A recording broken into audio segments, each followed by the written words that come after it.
Hello student, आज हम लोग पढ़ेंगे क्लास 10th केमिस्ट्री का first chapter chemical reaction and equation का बहुत ही इंपॉर्टेंट टॉपिक जिसका नाम है balancing and need to balance a chemical equations. मतलब किसी भी केमिकल इक्वेशंस को बैलेंस करने की क्यों जरूरत पड़ी और उसे बैलेंस कैसे करते हैं। तो आज का हमारा टॉपिक क्या है? Balancing and need to balance a chemical equation. Balancing and need to balance a chemical equation। तो इस चीज को हम दो पार्ट में पढ़ेंगे। पहले देखिए बैलेंसिंग है, दूसरा है need to balance a chemical equation. मतलब किसी भी केमिकल इक्वेशन को बैलेंस करने की जरूरत क्यों पड़ी, उसके बाद समझेंगे कि बैलेंस करते कैसे हैं। तो हमारा क्या टॉपिक है अभी का फिलहाल? Need to balance a chemical equation. अगर इसका हम सीधा आंसर दे एक लाइन में तो जाता है to follow the law of conservation of mass. मतलब किसी भी केमिकल इक्वेशन को बैलेंस इसलिए करते हैं क्योंकि law of conservation of mass follow हो सके। तो अब ये फिर आप लोग के दिमाग में क्वेश्चन आएगी कि सर ये क्या कहते हैं, लॉ ऑफ कंजर्वेशन ऑफ मास किस चिड़िया की नाम है? तो किस चिड़िया की नाम है उसी चीज को आज हम लोग समझेंगे बहुत ही अच्छे तरीके से कि law of conservation of mass क्या होती है। तो सबसे पहले हम लोग देखते हैं कि इसे बैलेंस करने की जरूरत क्यों पड़ी। तो इसका आंसर जाता है to follows the law of conservation of mass wherever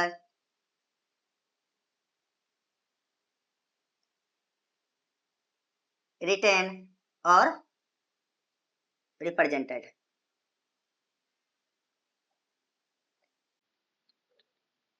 मतलब किसी भी केमिकल इक्वेशन को जब भी कहीं लिखते हैं या रिप्रेजेंट करते हैं तो वहां पे law of conservation of mass follow होना चाहिए। इसीलिए हम मेरे टॉपिक का नाम है need to balance a chemical equation. अब हम लोग समझेंगे कि ये law of conservation of mass क्या होती है, जिसका फॉलो होना हमेशा जरूरी होता है किसी भी केमिकल इक्वेशन में। जब भी उसको कहीं भी लिखेंगे या फिर उसे रिप्रेजेंट करेंगे तो हम लोग समझेंगे अब लॉ ऑफ कंजर्वेशन ऑफ मास। आखिर ये है क्या, बोलना क्या चाह रहा है, जिसे हर एक केमिकल इक्वेशन में फॉलो करवाना जरूरी है। तो हम लोग पहले लिखते हैं फिर समझते हैं। In simpler chemical equation, in simpler chemical equation mass is neither created nor destroyed। Mass is neither created nor destroyed, that is mass of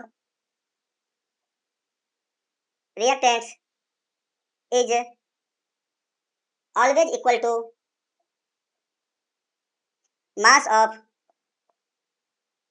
product। समझिए क्या बोलना चाह रहा है। सबसे पहले समझते हैं कि सर पहला ही लाइन में है, इसमें सिंपलर केमिकल इक्वेशन का क्या मतलब है।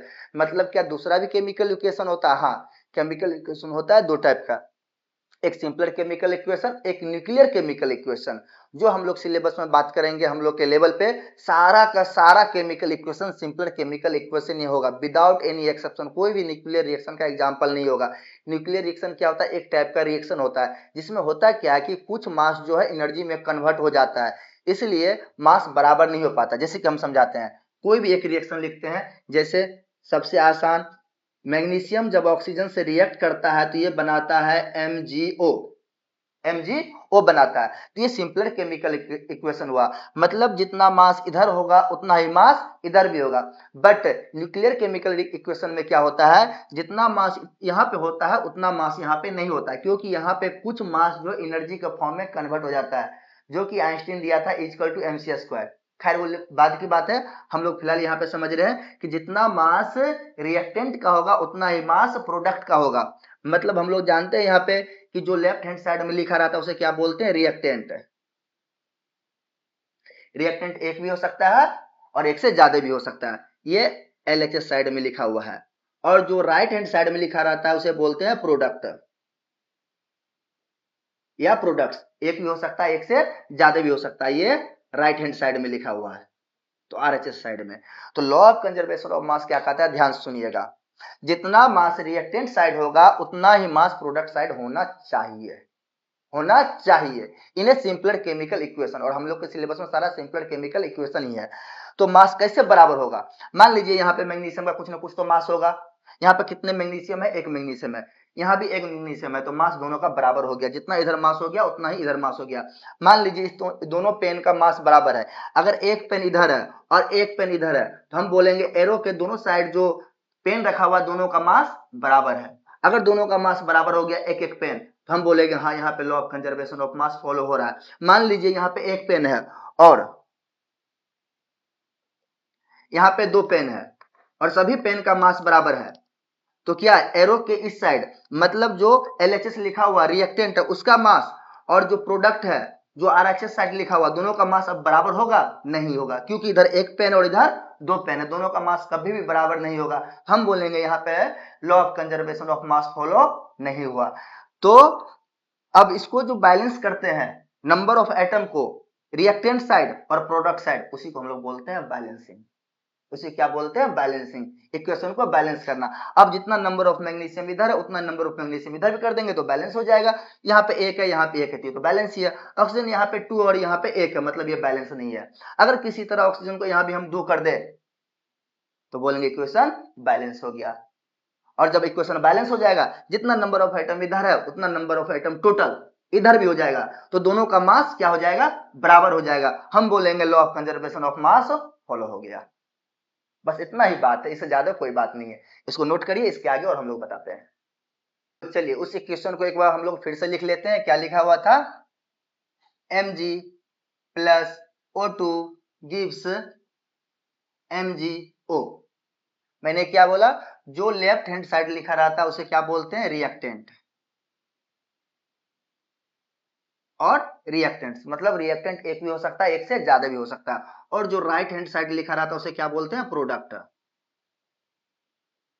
या प्रोडक्ट्स। एक भी हो सकता है, एक से ज्यादा भी हो सकता है। अब यहां से हम लोग थोड़ा सा अच्छे समझते हैं कि रिएक्टेंट क्या होता है, प्रोडक्ट क्या होता है।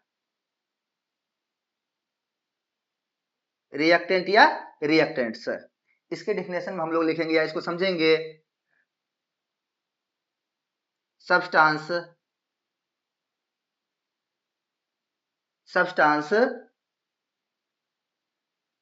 that undergo a chemical change। मतलब क्या हुआ, वैसा सब्सटेंस जिसमें चेंज होने वाला है, मतलब जो रिएक्ट करने वाला है उसे क्या बोलते हैं हम लोग, रिएक्टेंट बोलते हैं। यहाँ पे देखिए दोनों मिलने वाला है, दोनों में कुछ ना कुछ चेंज होने वाला है, दोनों मिलकर बना दिया MgO, तो इधर इसीलिए इसको हम लोग क्या बोलते हैं, रिएक्टेंट बोलते हैं। और दूसरा product,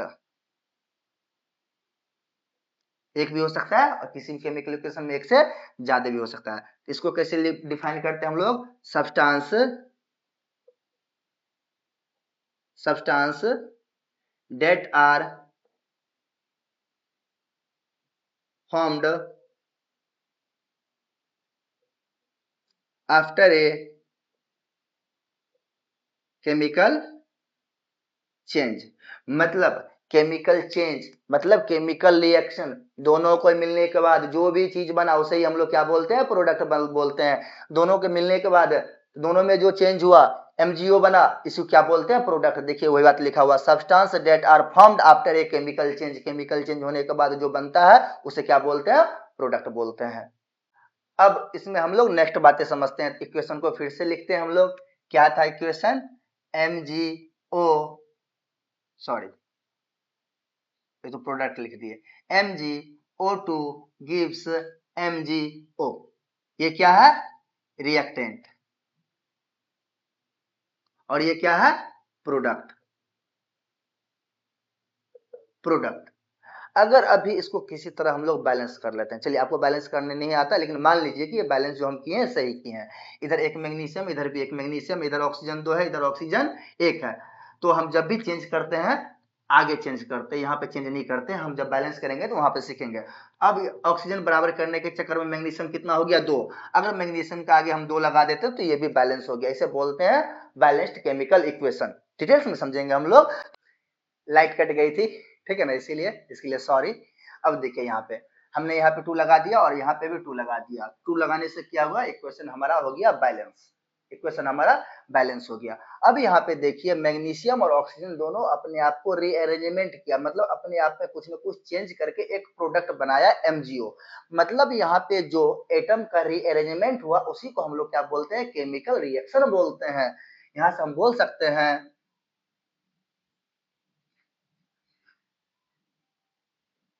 chemical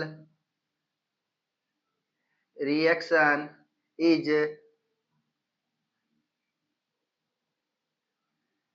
rearrangement of atoms। सुनिए, बहुत ही इंपॉर्टेंट लाइन है। यहाँ से हम लोग केमिकल रिएक्शन का डेफिनेशन भी बना लिए। क्या, chemical reaction is rearrangement of atoms, मतलब एटम्स का जो रीअरेंजमेंट हो रहा है, एक दूसरे के साथ मिलना घुलना हो रहा है, उसी को क्या बोलते हैं, केमिकल रिएक्शन बोलते हैं। फिर उसी के बाद ये प्रोडक्ट बनाता है। तो यहाँ तक हम लोग समझे। इसमें एक बेसिक बातें और समझते हैं हम लोग, देखते हैं। यहाँ पे देखिए, तो जो एटम रीअरेंजमेंट किया, जो एटम रीअरेंजमेंट किया, तो यहाँ से हम लोग लिख सकते हैं ना, hence number of atoms on reactant side is equal to number of atoms on product side. Equation को बैलेंस करने से क्या हुआ, यहाँ पर जो एटम अपने आप को रीअरेंजमेंट किया उसके बाद क्या हुआ, दोनों साइड नंबर ऑफ एटम बराबर हो गया। तो वही बात लिखिए, number of atom on reactant side is equal to number of atom on product side. जब दोनों का नंबर बराबर हो गया तो दोनों साइड नंबर बराबर हो गया तो दोनों साइड मास भी बराबर हो जाएगा, क्योंकि यहाँ मैग्नीशियम जितना मास होगा उतना ही मास यहाँ भी होगा मैग्नीशियम का। तो यहाँ से लिख सकते हैं mass of reactant is equal to mass of product, mass of product. और यही तो है law of conservation of mass. Mass को बराबर कर दिए, उसके लिए क्या किए, पहले नंबर ऑफ एटम को बराबर किए बोथ साइड। जब नंबर ऑफ एटम को बराबर किए तो मास ऑटोमेटिक बराबर हो गया। इसीलिए इस लाइन को हम यहाँ पे लिखे, mass of reactant always equal to mass of product. और इसी को हम लोग क्या बोलते हैं, law of conservation of mass. ठीक है, अब यहाँ पे एक इंपॉर्टेंट बात है, हम लोग और समझेंगे।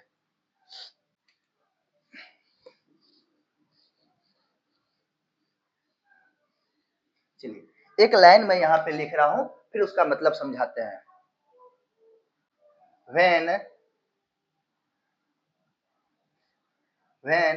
magnesium ribbon is strongly heated in the presence of oxygen, it burns with a white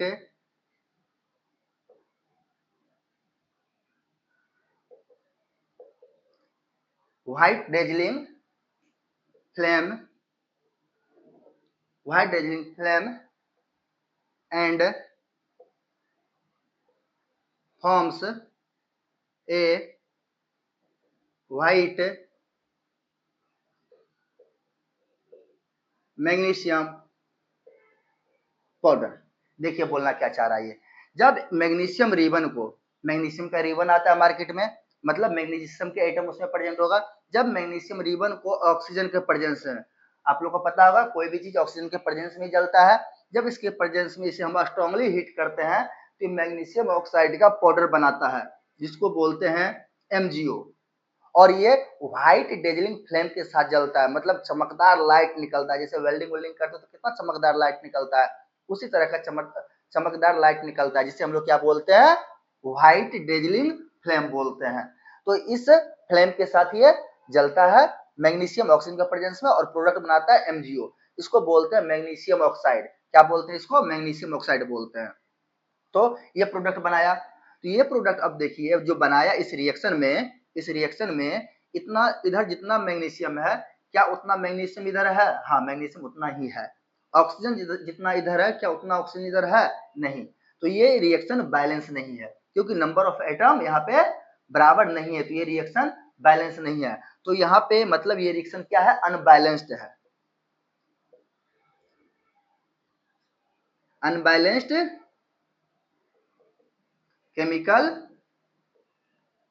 reaction, ये क्या है, अनबैलेंस्ड केमिकल रिएक्शन है। और अनबैलेंस्ड केमिकल रिएक्शन को हम लोग बोलते हैं स्केलेटल केमिकल रिएक्शन भी बोलते हैं। क्या बोलते हैं,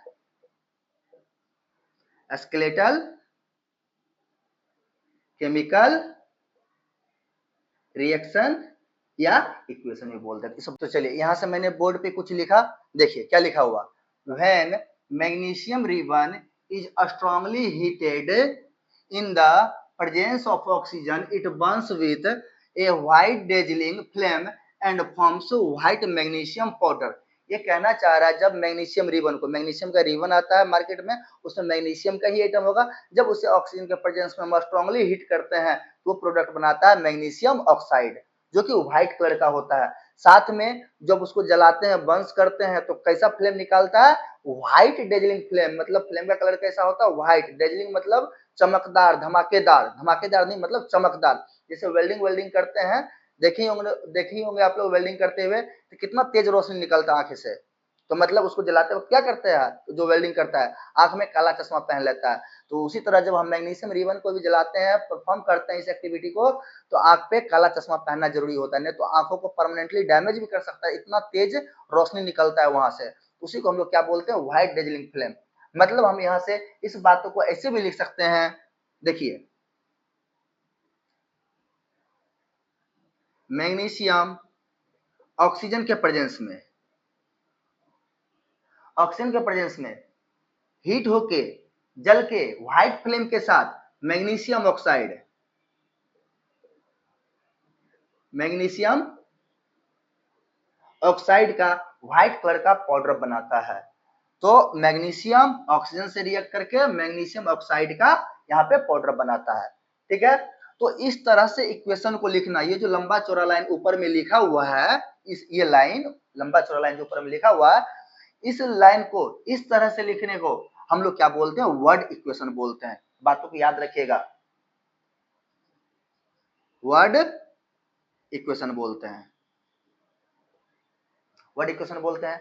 ये वर्ड के फॉर्म में है, इसीलिए इसे क्या बोलते हैं, वर्ड इक्वेशन। अब इसको हम लिखते हैं, जैसे मैग्नीशियम लिख लेते हैं, मैग्नीशियम को बदले मैग्नीशियम, ऑक्सीजन के प्रेजेंस में कोई भी चीज जलता है हम लोग को पता है, और ये बनाया मैग्नीशियम ऑक्साइड, मतलब MgO बनाया। तो क्या यहाँ पे रिएक्शन बैलेंस है? नहीं, ये रिएक्शन बैलेंस नहीं। यहाँ पे मैग्नीशियम एक है और मैग्नीशियम एक है, ये तो बैलेंस है। ऑक्सीजन यहाँ पे 2, ऑक्सीजन यहाँ पे 1 है, बैलेंस नहीं है। तो इस तरह से अनबैलेंस्ड जो ये केमिकल इक्वेशन है, कैसा केमिकल इक्वेशन है ये, अनबैलेंस्ड है। अनबैलेंस्ड केमिकल इक्वेशन, इक्वेशन या रिएक्शन बोलिए, बात बराबर है।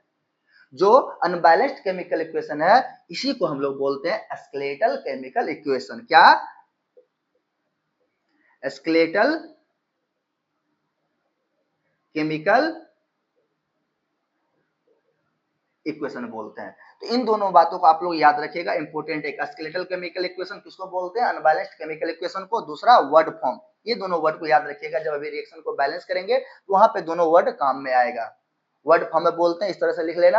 और स्केलेटल केमिकल इक्वेशन किसको बोलते हैं, अनबैलेंस्ड केमिकल इक्वेशन को, जो इक्वेशन बैलेंस नहीं है। अब हम लोग देखते हैं इसमें नेक्स्ट बातें।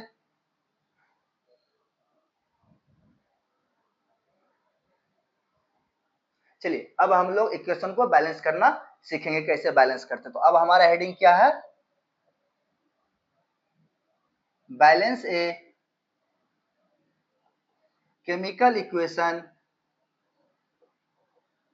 By heat and trial method. ये एनसीईआरटी में है। एनसीईआरटी में हीट एंड ट्रायल मेथड से बताया गया इक्वेशन को बैलेंस करना। इसके अलावा मैंने 2 वीडियो अपलोड किया हुआ है इक्वेशन को बैलेंस करने के लिए, मेटल और non metal method and ABCD method, जिसको हम अलजेब्रिक मेथड भी बोलते हैं। बहुत अच्छे से उस पे इक्वेशन को बैलेंस करने के लिए सिखाया गया है, तो वहां से आप लोग उसको जाके देख सकते हैं। तो हम लोग इस मेथड से इसलिए यहाँ पे सीख रहे हैं कि हमारे एनसीईआरटी में इसी तरह से दिया हुआ है। इसको स्टेप वाइज करना होता है, कोई भी इक्वेशन को बैलेंस कैसे करते हैं। तो इसमें तो यहाँ से हम लोग फर्स्ट स्टेप देखते हैं। फर्स्ट स्टेप क्या है?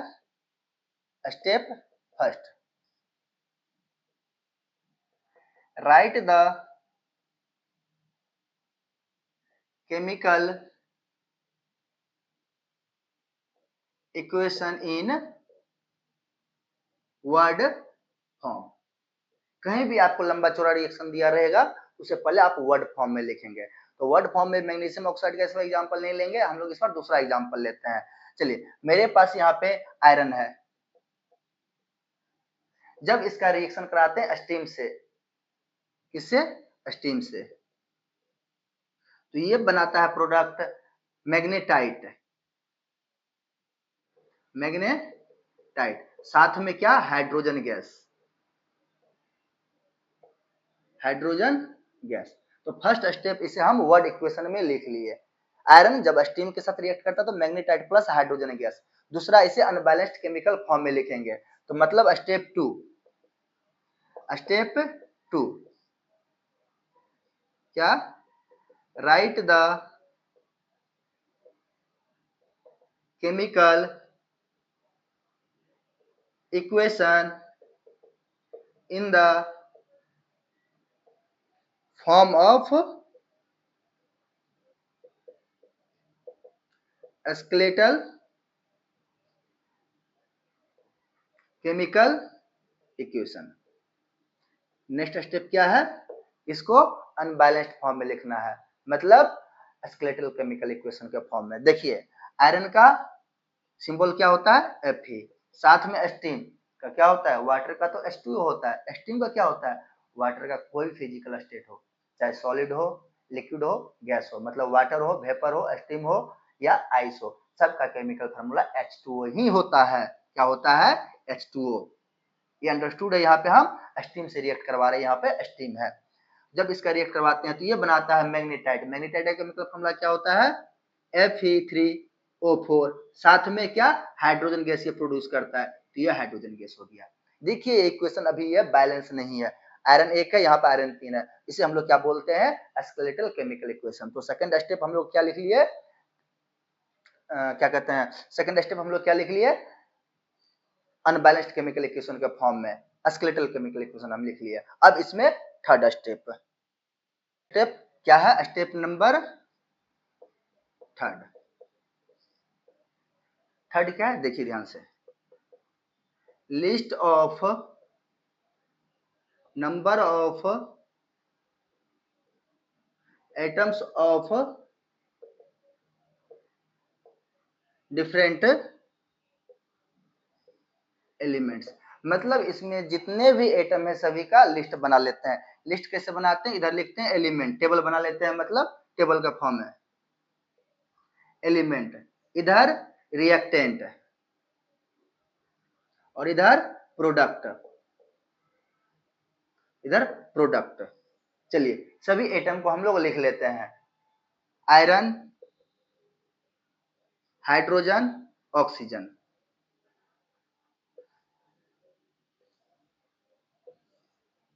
आप लोग जो यहाँ पे एटम लिखे, जो एलिमेंट का लिस्ट है उसको लिखे, तो आप रिएक्टेंट साइड देख के लिख ले, क्योंकि मैंने बताया जो भी एटम रिएक्टेंट साइड होगा वही एटम क्या होगा? प्रोडक्ट साइड होगा।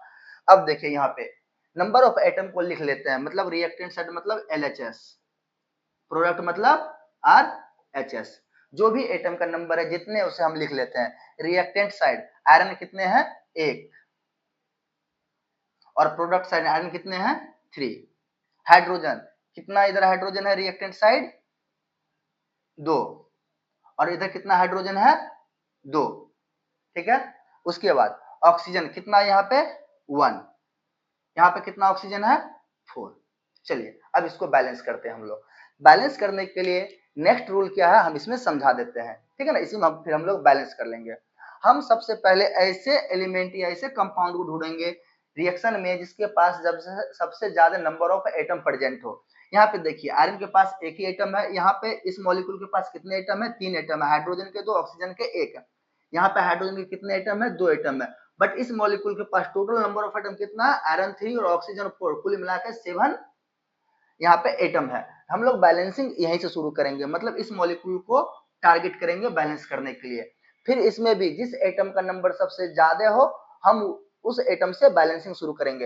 यहाँ पे देखिए 2 तरह के एटम है, एक आयरन और एक ऑक्सीजन। आयरन कितने हैं 3, ऑक्सीजन कितने यहाँ पे 4। हम लोग बैलेंसिंग कहाँ शुरू करेंगे 4 से शुरू करेंगे, सॉरी बैलेंसिंग कहाँ शुरू करेंगे ऑक्सीजन से शुरू करेंगे। चलिए ऑक्सीजन से बैलेंसिंग शुरू करते हैं। इधर कितनी ऑक्सीजन है प्रोडक्ट साइड 4, इधर कितना ऑक्सीजन है 1।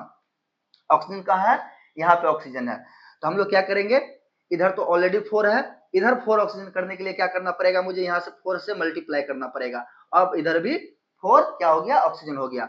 जब हम यहाँ पे रिएक्टेंट साइड 4 से मल्टीप्लाई किए तो यहाँ पे मुझे 4 लगा देना है। अब देखिए यहाँ पे एक और बेसिक कॉन्सेप्ट, हम जो बदलाव किए 4 लिखे, हम कभी भी 4 को यहाँ पे नहीं लिखते हैं, यहाँ पे लिखेंगे तो ये गलत हो जाएगा। इसे बोलते हैं सबस्क्रिप्ट चेंज करना। क्या सबस्क्रिप्ट चेंज करना। कभी भी हम सबस्क्रिप्ट चेंज नहीं करते हैं, जब भी चेंज करते हैं कोफिशिएंट चेंज करते हैं, कोफिशिएंट चेंज करते हैं, मतलब आगे लगा के कोई भी चेंज करेंगे। ऐसा क्यों देखिए एक छोटा सा एग्जांपल समझाते हैं। जैसे H2O लिखा हुआ है, इसको हम लोग बैलेंस करना चाहेंगे, इसमें मतलब कुछ भी नंबर जोड़ करके 1 2 3 4 कुछ भी, मान चलिए मुझे 2 लगाना है इसको बैलेंस करने के लिए। अगर 2 हम यहाँ पे लगा दिए, देखिए क्या हो गया, पहले वाटर था यहाँ पे 2 लगा देने से क्या हो गया हाइड्रोजन पेरोक्साइड, मतलब मॉलिक्यूल ही चेंज हो गया, पूरा मीनिंग ही चेंज हो गया। इसलिए कभी भी यहाँ पे हम चेंज नहीं करते हैं। चेंज जब भी करते हैं तो इसके आगे 2 लगा के चेंज करेंगे। अब हुआ इसका मतलब कि यहाँ पे वाटर के 2 मॉलिक्यूल है, वाटर के 2 मॉलिक्यूल है।